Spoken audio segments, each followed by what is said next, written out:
Le 1er janvier 1960, le Cameroun accède à l'indépendance. Amadou Ahidjo, le candidat adoubé par la France, s'installe au pouvoir. Officiellement, l'émancipation de la tutelle française s'est réalisée dans la douceur.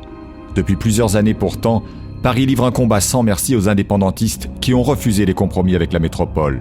Une lutte sanglante à l'ombre de la guerre d'Algérie qui se poursuit après l'indépendance. Le Cameroun avait d'abord été une colonie allemande. Dans la seconde moitié du XIXe siècle, alors que les puissances européennes rivalisent dans le golfe de Guinée, l'Allemagne établit un protectorat sur la région en signant dès 1884 un traité avec les chefs douala de la côte. Mais en 1916, lors de la Première Guerre mondiale, les Allemands sont évincés du Cameroun par la coalition franco-anglaise.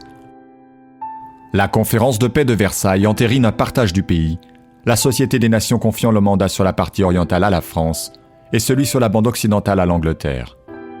Le Cameroun oriental devient l'un des joyaux de la France d'outre-mer en raison de ses richesses et du rôle du port de Douala comme débouché de l'Afrique équatoriale française.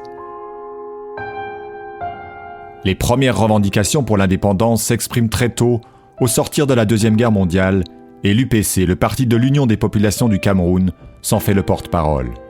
Alors que son leader Ruben Oumniobé plaide pour l'émancipation et la réunification des Camerouns britanniques et français à la tribune des Nations Unies, les autorités coloniales font tout pour réprimer ces revendications et susciter la naissance de forces concurrentes plus modérées. En 1955, des émeutes sanglantes secouent le pays. L'administration saisit l'occasion pour dissoudre l'UPC qui bascule dans la lutte armée. La répression du mouvement indépendantiste par l'armée française est féroce et fait des dizaines de milliers de victimes. Oumniobé est abattu en 1958. Parallèlement, la France met en place l'autonomie interne pour mieux contrôler le processus d'émancipation. Lorsqu'elle concède finalement l'indépendance en 1960, c'est pour signer immédiatement des accords militaires et de coopération qui lui assurent la sauvegarde de ses intérêts et de son influence sur le nouvel État indépendant.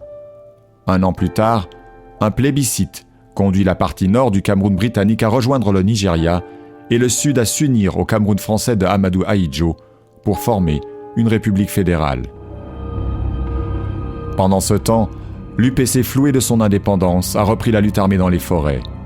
Mais l'insurrection est combattue par le nouveau pouvoir camerounais avec l'aide de la France, qui applique les méthodes déjà pratiquées en Indochine et en Algérie. La guerre, qui se poursuit pendant 10 ans, se termine par la mort des chefs de l'UPC et la victoire de Ahidjo, qui assoit son pouvoir dictatorial sur le Cameroun pour 2 décennies.